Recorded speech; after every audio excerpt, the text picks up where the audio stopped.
It's the boy, Bubba Lutz, coming through. Hella clutch, flawless, can't be touched.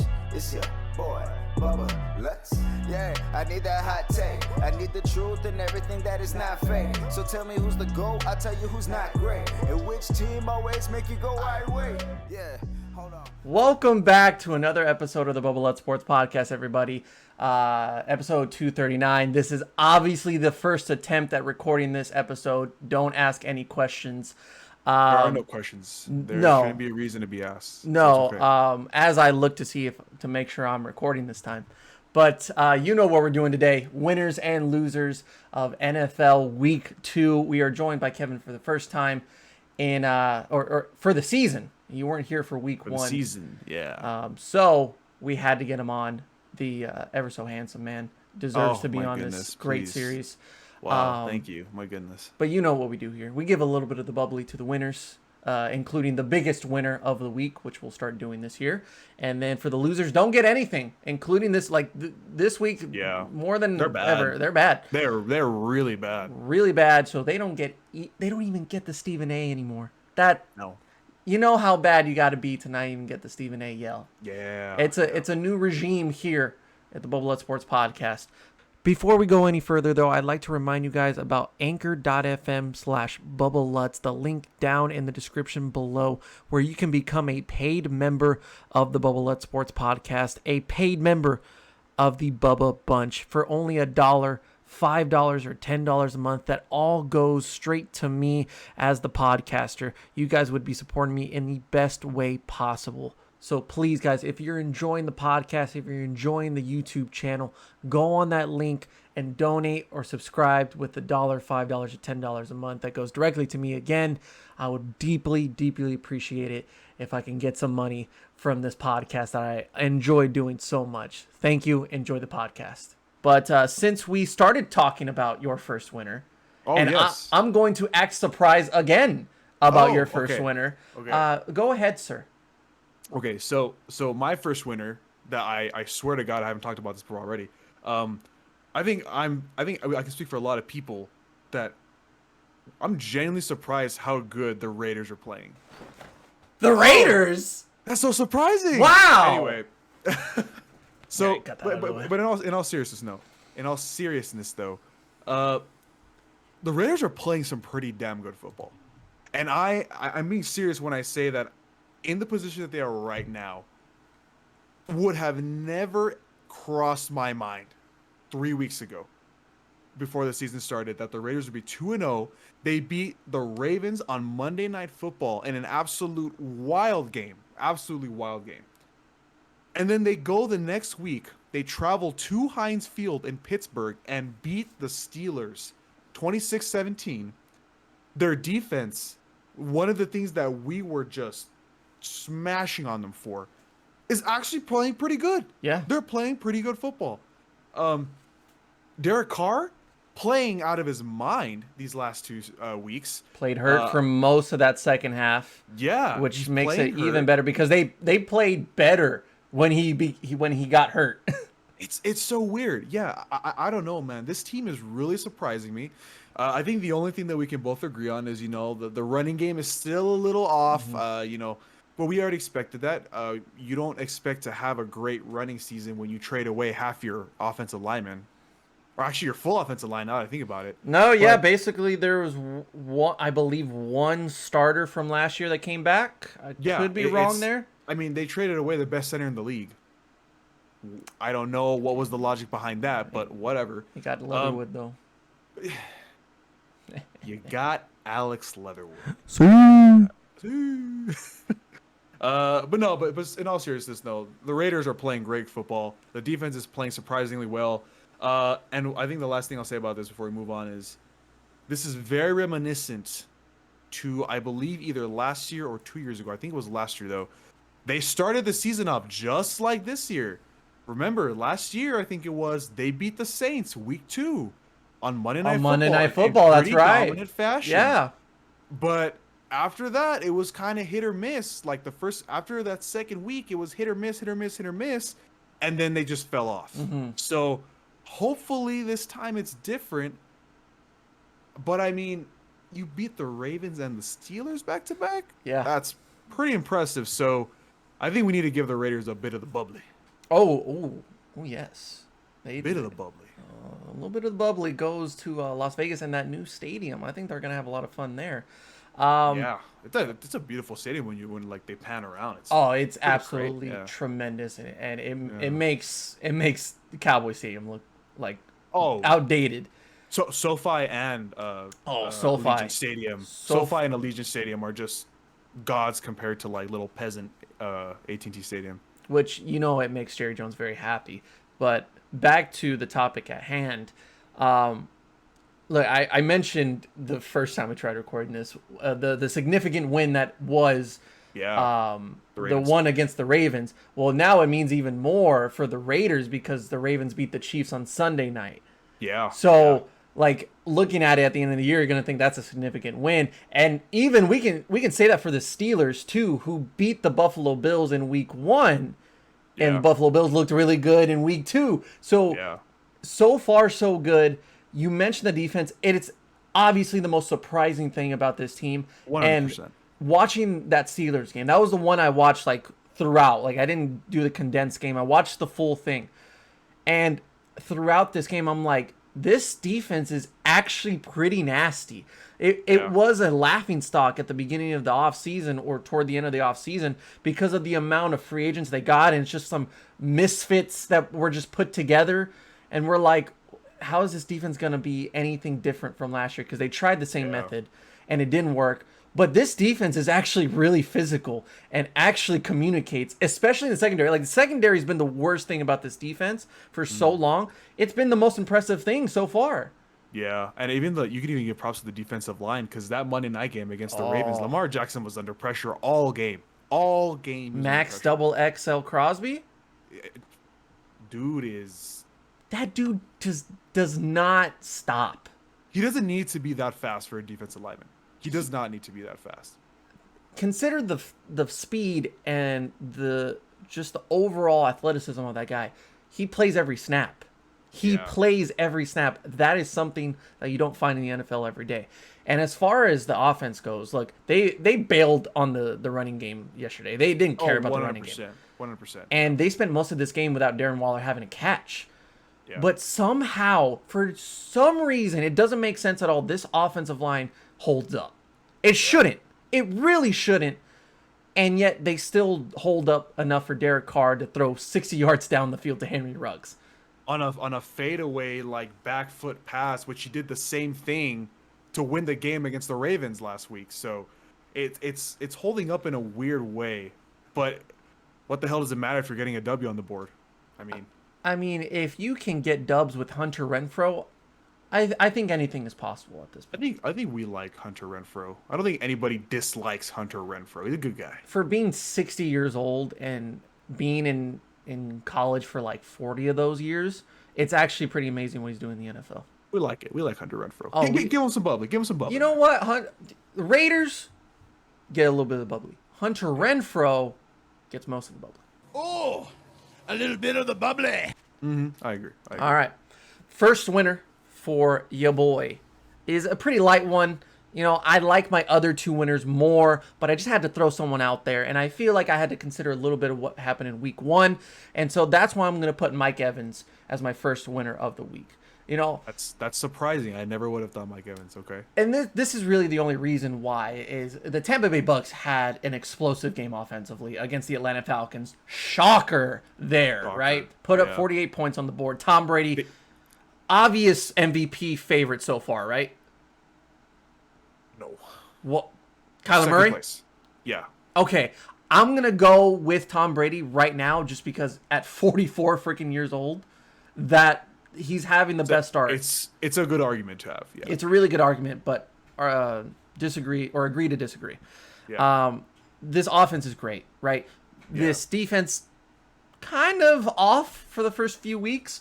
But it's very reminiscent of last year. Yeah. How they were always hit or miss in those first couple weeks. But, you score 48 points. Not many other teams are going to score 48 on you, so it's fine. But the reason why I wanted to focus on Mike Evans is because he was the only guy really on this offense in Week 1 that had an off night. When you go back and watch that week 1 matchup against the Cowboys, I felt like Mike Evans didn't want to be there. And it's not saying like he's a terrible player and he's lost the passion for the game. I just felt that night he was off his game, completely off his game, because even if the ball was in the right spot, he was lackadaisical in his passing or catching ability, to where he was trying to do it one-handed and he kind of gave up on the plays, and he just kind of let the defenders let them like control the game or control the pass, control the route. Yeah. Completely different, because from the very beginning, Tom Brady wanted to get him involved. And I think within the first 2 minutes of this game and within the first few plays in the offensive drive for the Tampa Bay Bucks, he already had more receiving yards than he did all of week 1 in like 2 plays. Yeah. So he ends it with 5 receptions, 75 yards, 2 touchdowns. Nothing really special here. I just wanted to put him up there because of the bounce back game that he had off the bad week in week 1. I think, I don't think there's a lot to talk about Mike Evans. We all know what Mike Evans is about. But one thing I will say about Mike Evans is, I feel like a lot of these players that have like that bad first week or a bad previous week in general, it's always a really big confidence booster and a big ego booster to come out like the next week against a team that you can just destroy in the Falcons, right? Yeah. And put up these numbers and bring like, hey, like, I am who I am. Don't doubt me, all right? Don't doubt me out of 1 game. So, I mean, it's pretty easy to just beat the shit out of the Falcons. I mean, if the Eagles can score 32 points and make Jalen Hurts look like the second coming of Randall Cunningham, then, it's a pretty good ego boost, but good for Mike Evans. He deserves some bubbly. It's a little harder to do in that offense as well because of the amount of weapons that Tom Brady has at his disposal. So for him to get that challenge at the very beginning of the game saying, I'm going to throw it to you, we got to get you involved off a bad week. And he stepped up to the plate. So yes, Mike Evans, you deserve a little bit of the bubbly.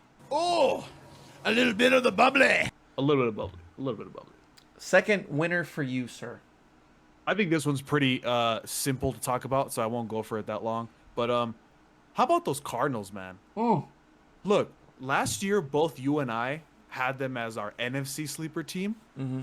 And, they started off really well, and they just failed us towards the end of last season. But they didn't start this good last season. No. They didn't. Kyler Murray is on a different level. This guy is literally Baby Yoda. He's doing anything he wants because he can. Kyler Murray right now, at least in my opinion, is by far the number 1 overall favorite to win MVP. I know that's a big thing saying it only 2 weeks in. But dude, this guy looks unstoppable. I don't think anybody can stop Kyler Murray right now. The way he's playing. If you want to say that, he was playing a Vikings defense that hasn't really been that good in the last couple seasons, if you want to count him out for the Titans game, because Titans defense is trash, and we all know that, right? But 7 touchdowns, 3 interceptions in the first 2 games, right? But that's not even to mention the fact that he also has 2 other touchdowns like on the ground, right? Mm-hmm. So in total, he's 9-3, correct? Oh yeah. Man, I don't think there's a way you can stop Kyler Murray, because you can have like a spy, right? That a spy in the middle of the field to contain him. He's gonna run right past him. Yeah. I just don't see how anybody can stop Kyler Murray. D-Hop is obviously still looking good. D-Hop is, in my opinion, still the most talented. Not the best. We all know Devontae Adams was the best last year. But I'm talking about at least the most talented receiver in the NFL by far. DeAndre Hopkins he's going off on another great start. Christian Kirk has been pretty damn good. AJ Green had a bounce back. Yeah, AJ Green had a bounce back week. And then Rondale Moore. Yes. Rondale Moore. Yeah. I like him. Very surprising pick for me in the draft. Yeah, I felt like they had enough weapons for Kyler Murray. Second round pick. That's a deep investment. I mean, but this dude he was probably one of the best athletes all around in this draft. If you watch his film in college, he had a little bit of a drop problem, but once he had the ball in his hands, it was over. Yeah. This guy is explosive, and Yeah. he had really good catches yesterday, or not yesterday, Sunday. Sunday, yeah. And I mean, he is like that. That is a wild card or X factor on this offense. Oh, that, 100%. That I don't think people are ready to contain or defend, because this dude is a freak athlete. I think his like vertical is like well over 42. I think it might have been 44 range, and he was mad that he didn't get more. Yeah, it's he's starting off the season pretty good.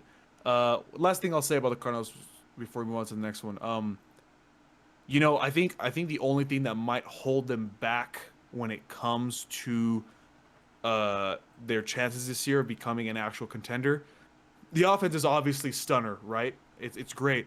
That defense, I feel like the front line of the defense is great. Chandler Jones is having an amazing start to a comeback season, right? Oh yeah, he came up big again. Yeah, in this and game. Also JJ Watt's looking pretty good. We love JJ Watt here. It's JJ Watt. It's JJ Watt. We love him. The front's looking good. The linebackers looking pretty good. Isaiah Simmons, I haven't heard much about him, but he's doing his job from what I understand. Right? He had a big pick in week 1, so it's good. But I feel like that secondary needs to clamp up a little, because I know it's hard to contain. Adam Thielen and Justin Jefferson, but if you can contain AJ Brown and Julio Jones week 1, step it up a little bit more. But other than that, this Cardinals team is I think the most scorching team in the NFL right now. So I think they deserve a big old glass of bubbly. Oh, a little bit of the bubbly. Yeah. Mm-hmm. No, I agree. I had them as one of my winners in week 1 because of the defensive performance that they had against Tennessee. Little confused as to why that didn't show up in week 2. But I think out of the last 2 weeks, you see that they're heavily in run defense because they've gone against Derrick Henry and Dalvin Cook, and those guys haven't had great days. They shut down Derrick Henry too. They completely shut down Derrick Henry, and by the end of that game, Dalvin Cook looked battered. I mean, he gets hurt a lot, but I felt like he was getting hit harder than ever. Technically, if Minnesota hits that field goal, we won't be talking about the Arizona Cardinals being a 2-0 team. But you'll take it. They still put up big numbers, and Minnesota's going to have a good offense. So I don't think this is a worrying performance from this defense. They played against Justin Jefferson and Adam Thielen. That's really hard to do.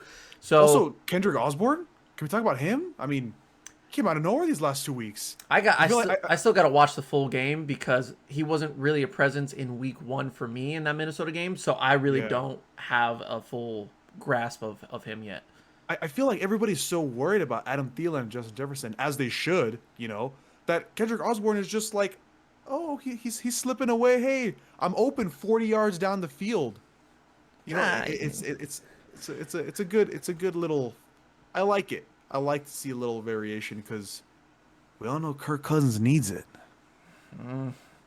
Yeah, well, we'll definitely talk about him at some point in the series and not in the winners column.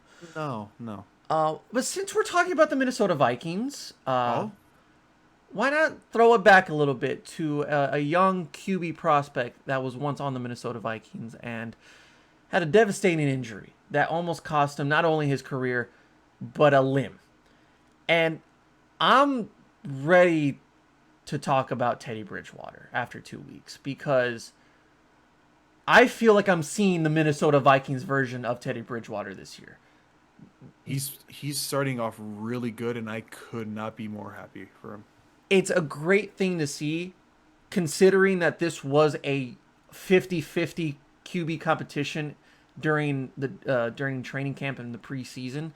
Yeah.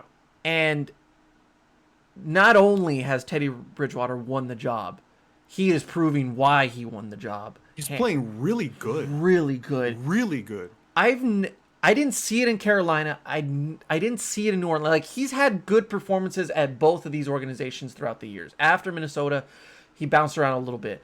But I wanted to see why Teddy Bridgewater was so sought out coming out of Louisville. Yeah. And I feel like I'm seeing that through 2 weeks of football because I've never seen so much confidence in Teddy Bridgewater since Minnesota. Yeah. Just watching him play is really outstanding. In week 1, you just felt like he wanted to make plays. He wanted to take over the game. He wanted the pressure on him against the Giants. And it took a little bit to get accustomed into that system in week 1. But once he did, boy, did they just run away with that game. In week 2 against Jacksonville, I know it's going to be not the hardest opponent to go after, but 26 of 34, 328 yards and 2 touchdowns. But I'm more focused on the confidence, the poise, the composure in the pocket, and the ability to roll out from the pocket. It's very reminiscent of why he was so good in Louisville, why the Minnesota Vikings loved him so much. He is not afraid to throw this ball down the field, and I absolutely love that about Teddy Bridgewater. He has finally figured out the connection with Courtland Sutton, and you saw it on Sunday. Thank God. I'm so glad Courtland Sutton is back. And another guy that you love to see come back after a horrific injury to have a really good performance. You're talking about a team that's lost a great receiver already this year in Jerry Jeudy, who's going to be out for like 2 months.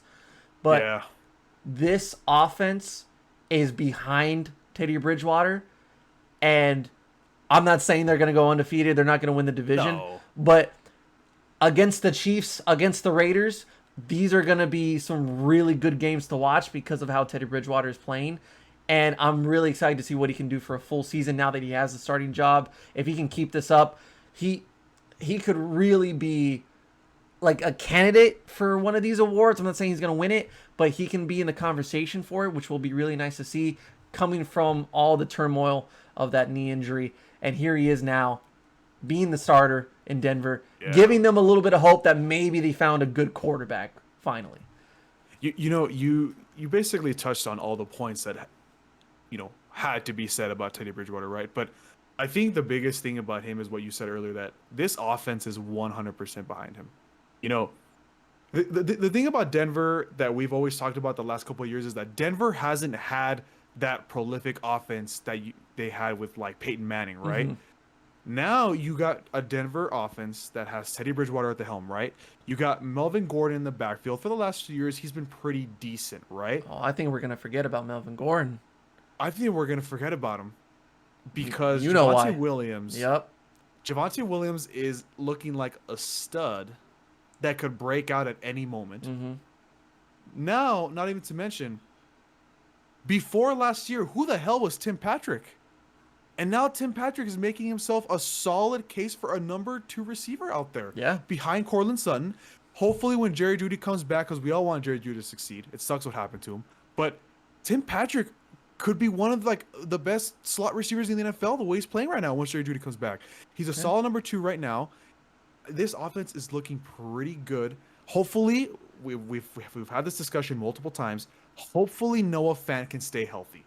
Because when Noah Fant is on, that boy is a big man. He is a monster. Hard to take down. Hard to take down. So I couldn't agree more with you. I'm so glad Teddy Bridgewater is playing the way he is. And hopefully it doesn't end with what always happens with these kind of players where they have a great start and it just slowly declines. But at least for now, week 2, I agree. He does deserve a big old glass of bubbly. Yeah. And it speaks volume that one of the guys that watched Peyton Manning take over this team and be such an incredible player to watch in Denver. Von Miller, after that week 1 win, goes up to Teddy Bridgewater and says, I haven't seen anybody play like that at quarterback since 18. I saw that actually. And I think that means a lot to Teddy Bridgewater, and it means a lot to the organization for how Teddy Bridgewater's been playing as of late. So, yeah, all the bubbly. Oh, a little bit of the bubbly. Goes to Teddy Bridgewater. A long-deserved bubbly celebration. But, yes, Kevin, who is your biggest winner of the week? Oh, my biggest winner. I have been waiting to talk about this guy for a while. Everybody knows that in the NFL, when it comes to a player's success, besides raw talent, you need the backing of a good coaching staff. You need the backing of a good organization. Not just because they can help you progress as a player, not just because they can help you develop your skill, right? We're talking about the fact that, the coaching staff and the organization can give you the help that you need. They can give you the feeling that, hey, listen, you are our guy, okay? And we're going to do everything it takes to get you to succeed in this league, right? For 4 years, was it 3 or 4? For 3 or 4 years of his career, he never had that. Never had that. And people were already writing him off, including you. I think it speaks volumes to the fact that Sam Darnold is absolutely balling. Wait, no, you're not gonna throw me under the bus like that. You did though. You said you were kind of over him for a little bit. I didn't like that he came out of college early, and I didn't like that he went to the Jets. I thought he was gonna be a failure at the Jets, which he was. But I was praising the move to Carolina. No, I know you were, but I'm talking about that you were already writing him off with the Jets in general. Oh, who wouldn't though? Listen, man, but he was good though. He showed flashes in the Jets. That's what I was. That's why when he was moving to Carolina, I was like, bro, there's some stuff that he did in New York that, if he just had the right system, if he had the right help, what could he do? Bro, and he's obviously showing it right now. Just because he could see ghosts doesn't mean he's special, you know? Get to ghosts in a little Stay bit. tuned for that one. We'll get to ghosts in a little bit, all right? But in all seriousness, in complete seriousness, he's playing so damn good right now. Sam Darnold is playing so damn good, and I am here for it, and I love it. Dude, I cannot begin to explain to you how happy I was when he beat the Jets week 1. He deserves that win so much because it is just a big old middle finger to that Jets organization. And then to come out against the Saints and throw for 250 yards in the first half, 2 touchdowns? Yeah, he slowed down a little bit in the second half. But the fact that he is looking like an absolute stud, he is looking like the quarterback that he came out of college with. I love it. I love it. I'm here for it. I want Sam Darnold to keep going. I want him to just keep taking this team to new heights. Look, DJ Moore, stud. When was the last time you seen DJ Moore play that good? Not Robbie that Anderson, good, but Robbie Anderson, the connection that they have with him and Sam Darnold, oh, great. Christian McCaffrey looks like he actually gives a shit now. I mean, I feel like Christian McCaffrey was just balling out in the league, but he was like, oh yeah, I'm with the Panthers, okay, cool, whatever, as he was running 70 yards down the sideline. But now it's oh yeah, we got a team now, and now he actually has more motivation running down the sideline when he breaks shit like that. I just can't describe how happy I am finally that Sam Darnold is out of that putrid organization and he actually has a good support system around him. Biggest bubbly, he gets the whole bottle on this one. Ooh. Sam Darnold. I love it. Just gonna throw that out there. He has Joe Brady. Joe Brady is coincidence how Joe Brady just always makes quarterbacks look really good. Joe Brady's a very intelligent man. You know what? I feel like Sam Darnold will be a nice guy and give him like some of the bubbly, a little glass. You know what? Get like a shot glass. Yeah, he gets a shot glass, but the rest of it's all his. He deserves it, 100%. Yeah. No, yeah. I'm impressed by Sam Darnold for the first few weeks. It's good to see. I was high on the move, and it's Carolina. I mean, we're gonna see them on Thursday night against the Texans. They should win that game. It should be another win, and it should be another good performance. Because even though the Texans have surprised a little bit with the fact that they beat the Jaguars, and then for a good moment in that game on Sunday, they were playing pretty decent, right? Mm-hmm. Until it collapsed. But either way, I think this should be a good win for them, and I think that DJ Moore might have a big game, Robbie might have a big game. Dan Arnold was even getting some good looks on Sunday, Dan right? Arnold's like a nice tight end for this offense. Exactly. And I really don't see how the Texans are going to stop Christian McCaffrey, in my opinion. I'm just saying. I'm just saying. Like they don't have Tyrod Taylor, so that's going to be a big thing for that game. But yeah. Oh, Tyrod Taylor is injured. 3rd week of the season. What a surprise. God. It's pain. But who's their backup? Jake Fromm? Davis Mills. Davis Mills. Why did I think of Jake Fromm? I don't know. But Davis Mills, good luck, buddy. Good luck. Because even that defense is playing pretty good. Brian Burns, Hassan Reddick, Jeremy Chin, they're playing pretty good. Our boy J.C. Horn. J.C. Horn's playing pretty damn good. No, I was impressed. I think one of the big things that a lot of people don't understand about the cornerback position is all like, oh, just because you're not talking about him, if anything, that's a compliment. He doesn't have to be talked about. Yeah. That means they're not throwing his way. I mean, it's the Byron Jones effect. Yeah, exactly. So J.C. Horn's, this whole team, but specifically Sam Darnold, 100%. Yes, I agree. I agree with that one. Oh, a little bit of the bubbly. My biggest winner of the week came a little bit later in week 2. I don't know what it is about this guy, but he loves playing primetime, especially on Monday nights. But it was a huge win for the Green Bay Packers, but I felt like it was an even better performance out of Aaron Jones. The 915 kid himself from El Paso. Dude is a stud. The UTEP minor. But I always praise him for talking about El Paso and being proud to be there. We were just talking about it before the podcast, how we kind of shit on El Paso and how we want to get out of there. But in the end, that's still our hometown. Yeah.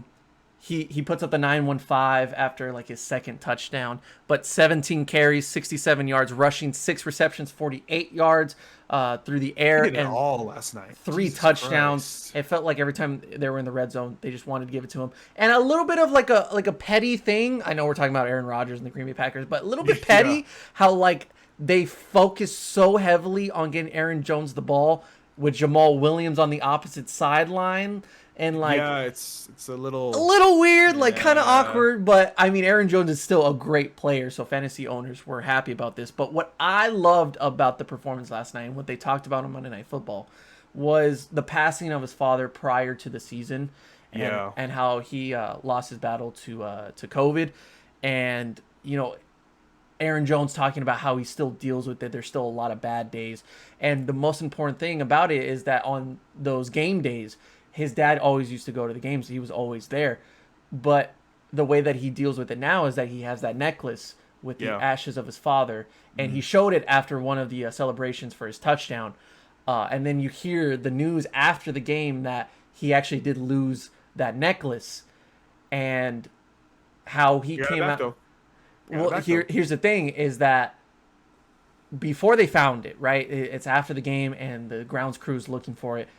What I loved about Aaron Jones and what he said was, if I were to lose it, my dad would be happy that I lost it in the end zone after scoring a touchdown. Like that was a very nice thing to say. And the news came out today that they found it and it's good. I'm pretty sure he's going to find another way to be wearing that thing because that is very scary as a running back to wear that. But I think that's like, it's a very like reminiscent thing about how like Brett Favre played like after his father passed away like the day before on Monday night with the Green Bay Packers. It's one of those performances that we're going to look at years later and we're going to be like, that was a very nice moment. And Aaron Jones, like he'll probably remember this for the rest of his life, not just throughout his career, but this is one of the best moments that he could have asked for. A huge night for him on the ground in the stat sheet, a big win for the Green Bay Packers after a humiliating loss in week 1. But I really don't like the saying that, it's a must win in week 2. I really don't like that saying, but when you get embarrassed that bad, week 1, you can't come out again against the Detroit Lions and do it again. And lose. So Green Bay Packers, they can get a little bit bubbly, but Aaron Jones, the El Paso zone, you deserve all the bubbly. Oh, a little bit of the bubbly. The thing about Aaron Jones too is that he does this every year. You do this every year. he does it every year, man. Like, I think like 2 years ago he had 19 touchdowns. He was the league leader in touchdowns, in total touchdowns. Last year he had like 14 or 15. He does this every year. He just accumulates a large amount of touchdowns, and like we act so surprised after a week, and we're just like, but in reality it's like, no, he does this every year. Like, why are we surprised anymore? Like, no, I think he's so good. I don't know why, but I feel like most of these touchdowns are coming from Monday night games. Like, this guy just comes out in prime time. He loves playing in prime time. There's got to be a stat out there that says like he gets like more touchdowns average, or like half of his touchdowns in his career coming from primetime games. Like, game. I feel like that stat exists. I'm gonna look at Poof later, but Poof. Love Poof. All right, losers. Going to the losers. Do we go with the obvious at the beginning, or do we save that for last? We should maybe get it out of the way so we can have our a little separate thing for last one. I believe in Ghost. I am very into the paranormal. Oh shit, bro. Sorry. I thought I saw a ghost. No, it's fine. It's fine. It's just J.C. Jackson. Oh god. Oh, that might have been. Oh, you saw one too, man? That might have been McCourty. Oh god. There is. I cannot explain some of the paranormal experiences that I've had in my life. I've never had a paranormal experience. So just right now, literally just right now. Oh wow! I mean, coincidence? Yeah, I think not. Right? Yeah. But for some reason in the East Coast, Northeast Coast area, there's been a lot of sightings over the last couple years, especially during football games that include the New England Patriots. It seems like we have another Sam Darnold incident on our hands, and it comes in the form of Zack Wilson. Okay, but hold on here. Do we think that Gillette Stadium is haunted? Well, this did. The first one occurred in Gillette Stadium. This one actually was a travel away experience at East Rutherford.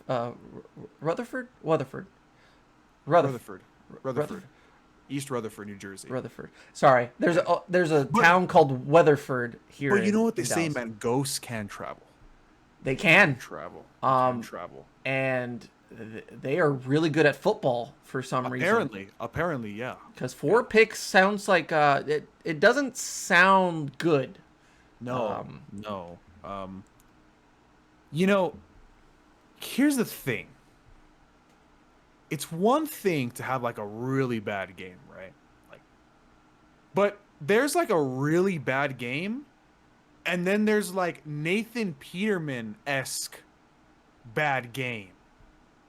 And that's what Zack Wilson had. And look, here's the thing. It's one thing to throw like 4 interceptions when you throw like, 30, 40 passes, right? That's a bad game, right? But if you have like 400 yards, but you're just like slinging it, so like it was like a Trevor Lawrence, like 3 touchdowns, 3 interceptions. Right. You're just trying to get plays. Yeah.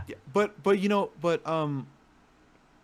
he had 2 completions and 2 interceptions by halftime.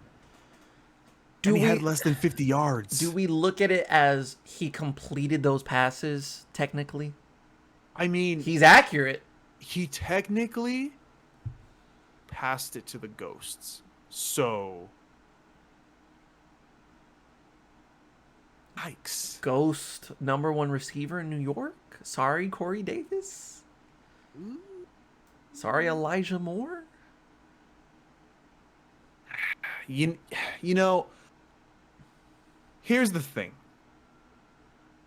I think when it comes to the Jets, no matter who it is, because of what I literally just said 20 minutes ago, do you really believe Corey Davis is a #1 receiver? Do I believe he's a #1 receiver type, or is he the #1 receiver now?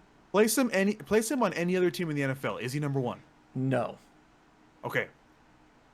Do we think Braxton Berrios is a good #2?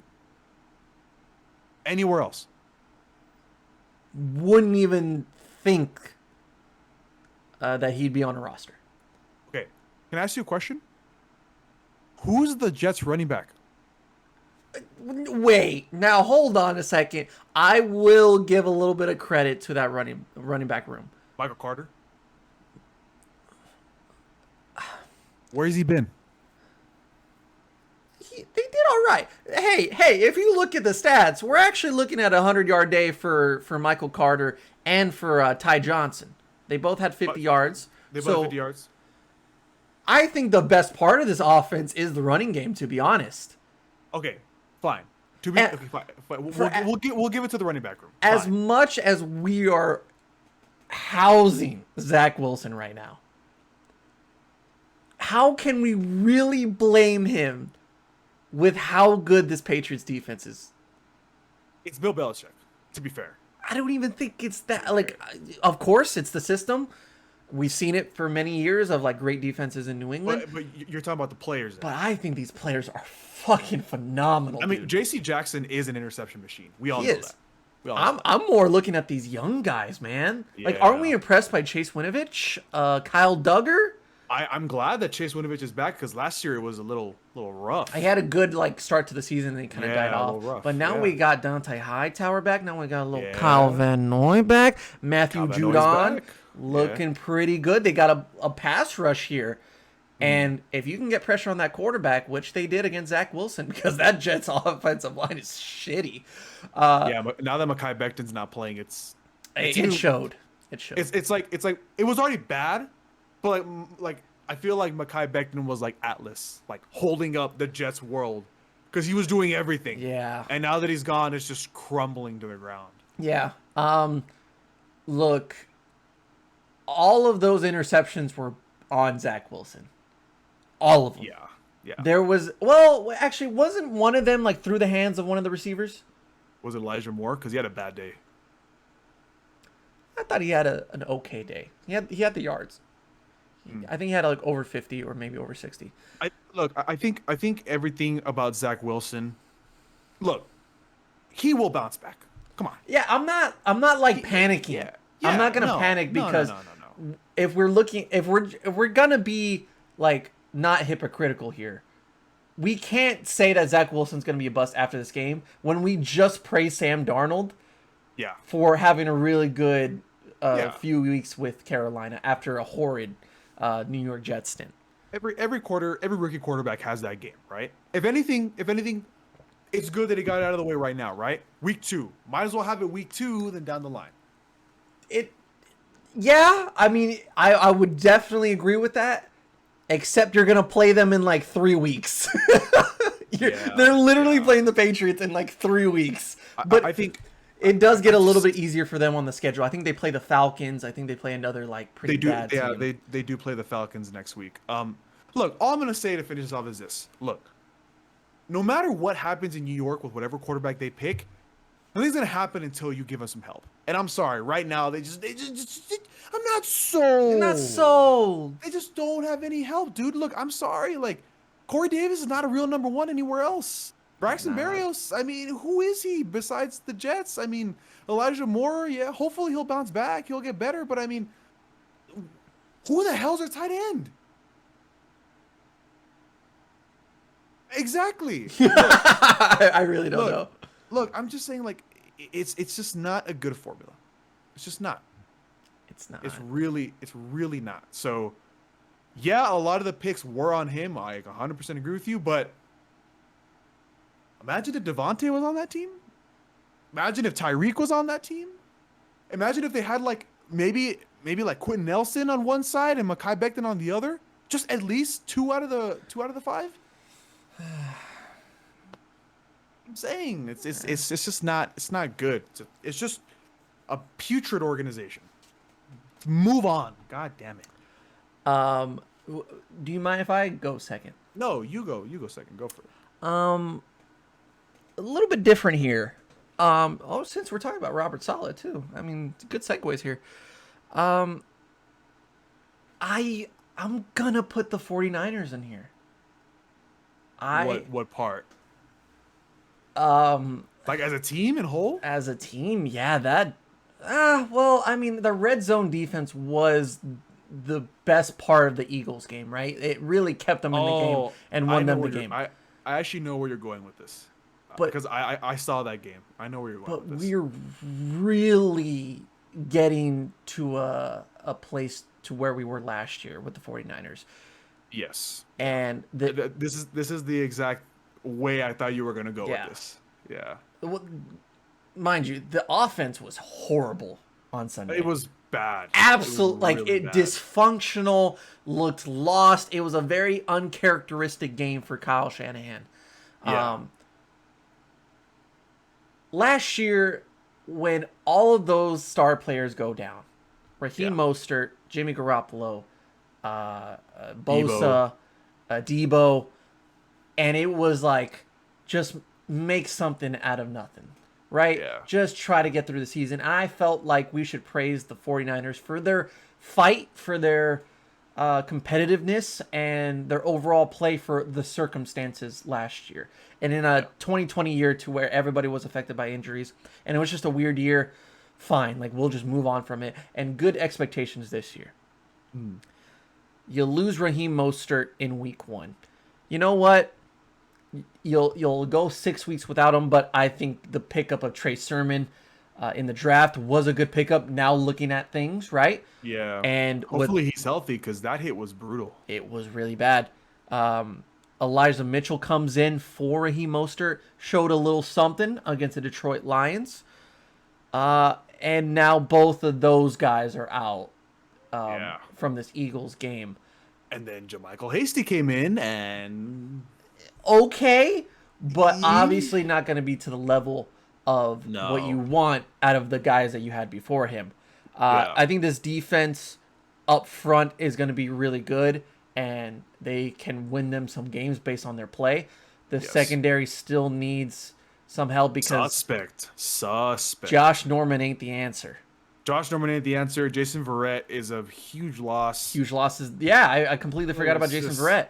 It's just not good, man. It's when the injury bug hits you again, it's devastating. And I think it's going to hit them harder this year than ever because of the division they're going to play in this year.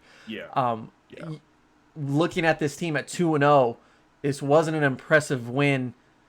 You can make an argument that these 2 wins have not been impressive because of the comeback that Detroit made at the end of the game, and then the way that this entire game fell apart for the Eagles and for the 49ers. Jimmy Garoppolo, there's a little rumor going around that he might get traded to the NFC East. I think that'd be really good for him to go to Washington. But look at the division around you. Arizona Cardinals, we've talked about them enough. Literally would not even get past 20 points with them. It's going to be bad. Seattle Seahawks, if it's September and Russ is cooking, you're done. What the? We'll save that for another day, right? Yeah. And the Los Angeles Chargers. That Seahawks defense likes to choke, apparently. Okay, but if you don't have a running back, yikes! Kind of in trouble. And the Los Angeles Rams look like the greatest show on turf.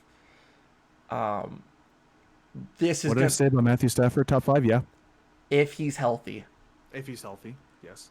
This is going to be a rough 2 months for the 49ers. I think I'll end this off so I can get to my... Okay, I'll end it off with this. Is Jimmy G done? Yes or no? Is Jimmy G done in what aspect? In San Francisco. Is he done? No. Is Trey Lance coming in the next 2 weeks? In the next 2 weeks, no. Okay. I will say... I'm feeling week 12, week 13. Okay. I think that's a good spot to put Trey Lance in and say, it's your shot, kid. Okay. Because by then, there's no way they're being competitive in this division. No. If they make like a wild card, because everyone is really excited to see if this division can get all 4 playoff teams. Like, if the 49ers can do it after the past 2 weeks, I think it'll be more impressive than what the Chargers or what the Rams, what the Cardinals do over the season. Because those teams have everything right now. Yeah. The 49ers have nothing at this point. The Bay Area is a big yikes right now. I'll leave it at that. My second loser, coming off of probably the most shocking game we've ever seen in a while, just absolutely steamrolling Aaron Rodgers and the Packers. Oh my God. What happened? Can you make your fingers an L? Yeah. Yeah. Oh my God, what happened? Jameis Winston looks like 30 for 30 man, the one that we all know and love. The Saints do not have any of their starters. 10 of their starters were out either for COVID or injury. Well, I thought that was just their coaches. No, they're players too. They had a lot of players out. Yeah. I haven't watched the game, so that's why. But yeah. I know that like 6 of their offensive coaches were out. Yeah, no. And it showed. It showed.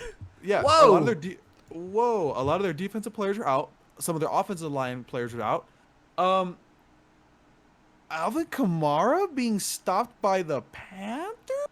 Like, didn't he have like 5 yards? That's what I'm saying. Like, look, we're talking about the Panthers and how surprising they are, right? And that's fine, right? That's fine. But this is Alvin Kamara. This is like Alvin Kamara averaged a sixth of a yard every rush. This is Alvin Kamara we're talking about. And he got stopped by the Panthers? Oh, yikes. Look, I'm not going to go into too in depth on this one because it's a big deal. It's not that big of a deal. But the reason why they're on my list is how the hell do you go from steamrolling the Packers 38-3? And like I said, you know, a lot of their coaches were out, a lot of their players were out, but you don't go 38-3 against the Packers and then lose. What was the final score? 26-7. What was the final score? 26-7? 26-7. Jameis Winston had the only touchdown. Yeah. What's going on there? I mean, that's a pretty significant drop. I was today years old when I found out that Chris Hogan was back in the league playing for the Saints. Chris Hogan and he got a touchdown against the Packers. I don't recall that. Yeah. But don't you worry, little Jordan Humphrey is one of their best receivers. He had the most yards out of everybody. Lil Jordan Humphrey. Thank you for proving my point even more. Saints, you're a loser this week, man. That's a pretty significant drop from that absolute high horse you were on last week. So, yeah, good luck next week, buddy. So Jameis is at 5 touchdowns and 2 interceptions, right? Yes. Oh, we were doing so good. Doing so good. We were doing so good. Did you see one of those interceptions? No. Classic Tampa Bay Jameis Winston interception. Like, this dude was literally like he was trying to do what Patrick Mahomes did in the Super Bowl. But it just I saw that. Yeah, like that, like he was like already falling and like and he just no. He threw it. No. Yeah, no. I think I tweeted once I saw that. I felt like it was a great tweet. Goes on Google. Does LASIK eye surgery expire? Yeah, banger. Thank you. That was like at first you saw Carson Wentz throw that horrible like shovel pass pick, right? And that was like, okay, that's really bad. Right. Nothing can top that. And Jameis Winston was all like, hold my contacts. So, yikes for those Saints over there. Sir, please give us your last loser. Your biggest loser. Christ. The biggest loser. Oh my God, dude. You know how I love football. I've invested $108. He's getting mad. I've invested $108 of my own money that I barely have to live. Okay, just started a new job. I don't know when I'm getting paid, so I don't really have the funds. to buy NFL Game Pass, but I do it for you. I do it for the listeners and the viewers, the like 3 that like listen to this, right? But I it's a passion of mine, and I want to be the best version of myself on these podcasts, to be informed as much as possible. I watched almost every game in week 1 other than like the blowouts, because who cares about the blowouts? You're not really going to learn anything in week 1, right? In week 2, I'm still watching the games in this very moment. You're probably listening to this right now, and I'm watching one of the week 2 games.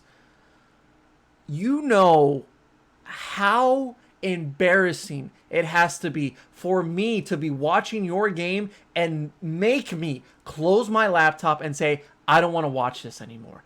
I love watching every single game because it's football. I did not want to watch the Bears versus the Bengals. I did not want to watch that in the first place. And then I watched about the first half. Roughly around the first half of football, I watched it and I turned it off because of how fucking terrible this offensive line for both teams are. You want to know why Justin Fields is not playing? Because he's going to die if he's on the field. This man, Matt Nagy, has been completely bamboozling everybody.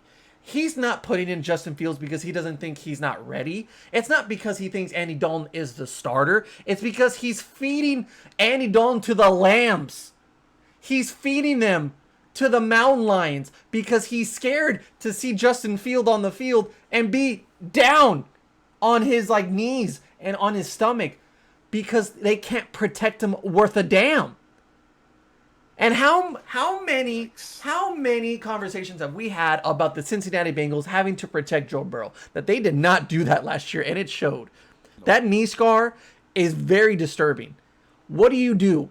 You get one guy early in that draft, but you go after Jamar Chase. Congratulations, you have a great wide receiver to go along with your 30 other great receivers. You still can't protect the fucking quarterback. This was terrible to watch. Absolutely terrible. I am sorry, Matt Nagy, that I made a video about Justin Fields and saying that he has all the pressure to be the starter. I am sorry, because you were right. Don't put him on the field. I don't want to see Justin Fields on the field. I don't want to see him. Because he's going to be on the ground. He's going to be sacked. 7 sacks combined in this game. 7. You know, I didn't really get a chance to see the highlights yet for that game. There is none. Or even know any aspect about the game, but just looking at the progression of like the little reports that they would give about that game, watching like the early morning and then like the afternoon game. Yeah, nothing good came out of that game. Literally nothing good came out of it. I don't really have much to say because there's not really much to say. It was so bad. You go from a pretty surprising win for the Bengals, right, in week 1 against the Vikings, where Joe Burrow looked pretty damn good. Jamar Chase looks good. And then you go to the Bears, where, you know, like they put up a pretty okay fight against the Rams. They lost against the Rams, but they put up an okay fight. But this was a huge downgrade for both teams. It's very disheartening to see such a Jesus Christ, such a big downgrade. That's a big no from me, dog. I want to see both of these quarterbacks have great careers. I want to see it. I do. I think everybody does. I think they have the potential to be really good in this league for a very long time. But there's no way they get through the season with this protection. Or lack thereof. Yeah.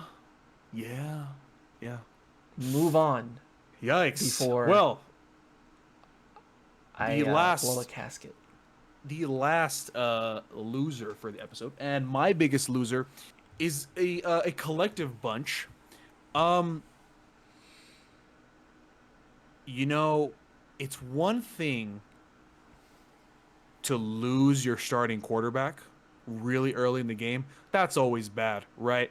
But it just adds insult to injury when you lose 35-0. Not even a field goal? Not even one field goal. You could not get to at least the 35-yard line to kick a field goal? That's how bad you were? Look, I know Jacoby Brissett isn't like, an elite backup, right? But he had some moments. I like that they signed him. Yeah, I really like that they signed him. I think it's a really good signing. You got Jalen Waddle, you got Devontae Parker, you got Mike Gesicki. Who's the other? Mike Gesicki. You got Myles Gaskin that can do a little shimmy every now and then. And they have another receiver. I forgot what his name was. I'm blanking out. Preston Williams, yeah. That's a pretty good bunch right there. You're telling me you couldn't go to the 35-yard line for a field goal? Because he has no protection either. Oh my God, I forgot about Miami. Where was the defense? Miami's defense is relatively okay, right? We think they're an average bunch. Where the hell were they? You know what made me say this is a bad game for the Dolphins? Like this is just not their day. When the special teams played bad. Yeah, I always praise their special teams. Like they are always on point. They were bad. This whole game was just an absolute disgrace to the Miami organization. The defense should be running up and down the field 100 times. I hope they already did. There is literally no excuse for you not to go down to the 35-yard line for at least one field goal. There's just no way. There is no way. What an embarrassment. This is an absolute travesty. Jacoby Brissett, good luck next week. Oh, good luck. Jesus Lord. Brian Flores. I think it's there's Austin, no way, brother. We love you. There's no way. Austin Jackson. I think I'm getting one of their tackles' names right. I think it's Austin Jackson. It's 73. I remember that vividly because that man got beat a lot. He single-handedly caused at least 5 pressures. At least. That man was getting torched. Like, credit to the Buffalo Bills. I think their pass rush has been highly improved from last year. I think they actually got some really good pass rushers now. And their defense, although may not have like star stud players that you can name, like they still got some really good players that are productive. And they had a field day with Austin Jackson. Oh, it was bad, man. It was really, really bad. The only word I can really say to describe this game is uncharacteristic. Because this is so unlike Brian Flores and the Miami Dolphins. You don't see that from a team led by Brian Flores. You just don't. You don't. And it wasn't even like a dominating victory for the Buffalo Bills. I felt like that first half was the longest first half I've ever watched. It was that bad. Both teams played bad in the first half. I feel like that game was just like you said, it wasn't dominating. It was just like the Bills just did whatever they want because they could. They scored just because they could. They scored in the first 2 drives. And then after that, it was just silence from Josh Allen and this offense. And it wasn't until the third quarter in that first drive where you're like, oh, everything's falling apart now. That's when everything fell apart for Miami. And they never could get just one play to go their way. It never happened. I agree. Yikes. That was rough to watch. That was rough. That was rough to see the highlights. That was rough to watch the in-depth analysis that they post on YouTube every now and then. Ugh. No. Let's end it here because I just can't believe. I still can't believe a Brian Flores led team had 0 points. And gave up 35. Yikes! If it wasn't for a Damian Harris fumble, Miami would be 0-2 right now. Just saying. Yeah. Which would be a shocker to me for sure. Yeah. Thank you for listening and thank you for watching the winners and losers of NFL Week 2 with ya boy Bubba Lutz and Kevin alongside me. Yes, sir. This has been episode 239. keep track of the channel and of all the podcasts that are coming out this week, we pretty much got one coming out every day, which is crazy to me. But I'm really excited. I was really happy on the car ride home to do this one and to do all the ideas that we have for the rest of the week. So thank you so much, guys, for all the love and support. Make sure to subscribe, make sure to like, leave a comment down below, follow on all audio platforms, and go to that link down below for anchor.fm/Bubba Lutz. And we will see you next time on the Bubba Lutz Sports Podcast. Yeah, hold on. Tell me who's your top 5 quarterbacks right now, dead or alive, huh? And how much do you care about a ring if the best player got carried by the team? Now, would you lose if it been a better draft pick? And do you cuss when your team get their ass kicked?